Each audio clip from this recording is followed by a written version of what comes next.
So this is a novel that I wanted to write all my life, but I didn't realize I realized that I wasn't going to be good enough to write it until I had written a couple of books already. This is a book that I call A Part of My DNA.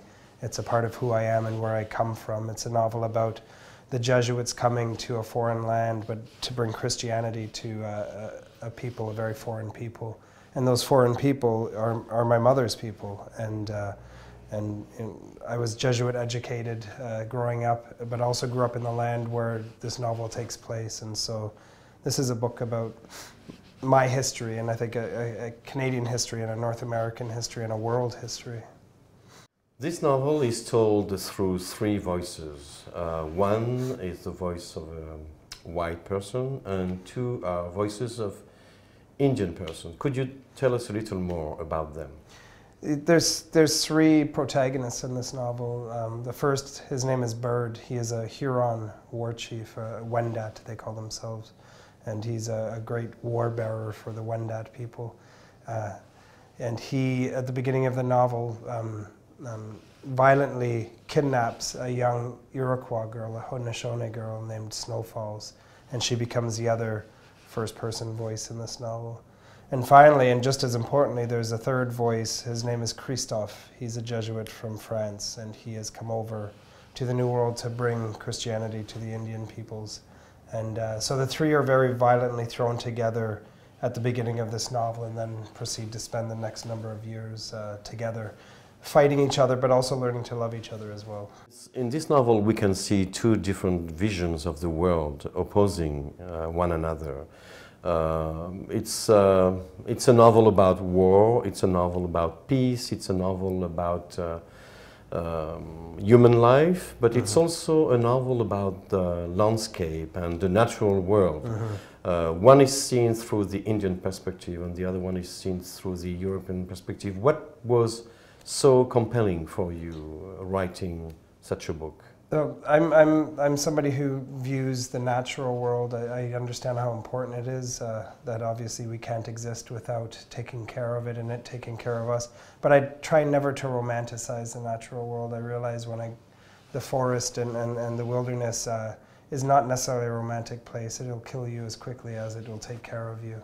And that aspect of things fascinates me.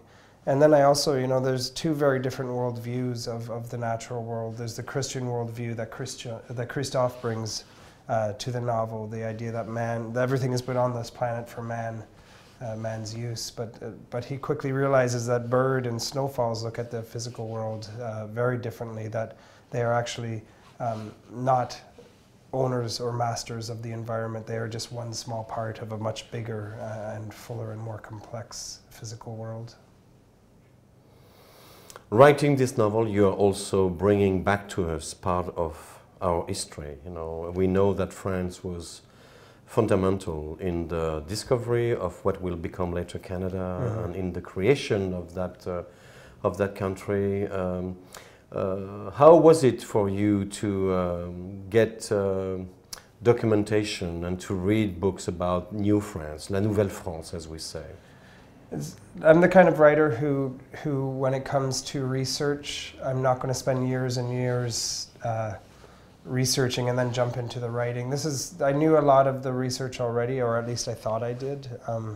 But I think if I had spent years, that's an excuse for procrastinating from writing. And so I jumped into the deep end of the pool, is what I like to say. I jumped into this novel thinking I knew quite a bit, but quickly then realizing I'm going to have to learn to swim quickly. And so I did a lot of research, a lot of important writers. I found out who was important to this time period, and I actually approached many of them, including a man named Georges Siwi, who is a Wendat, a Huron elder and professor, who gave me his blessing to work on this book, to write about a people that aren't my own, but that are his, and that was really, really important.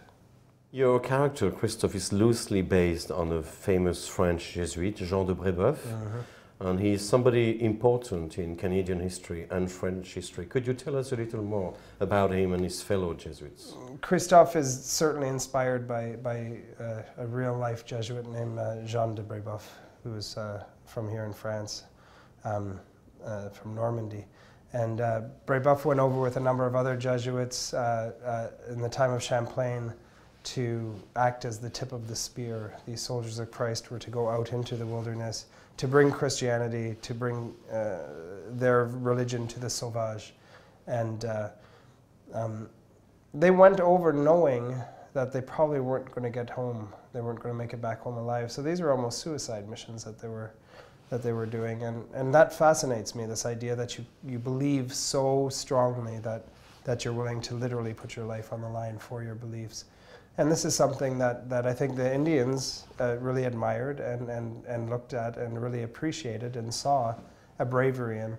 Again, I didn't want to romanticize any of it, though. Some of the Jesuits went over with very narrow ideas of what they were going to do, but people like Jean de Brebeuf learned the language and in turn learned to love the people.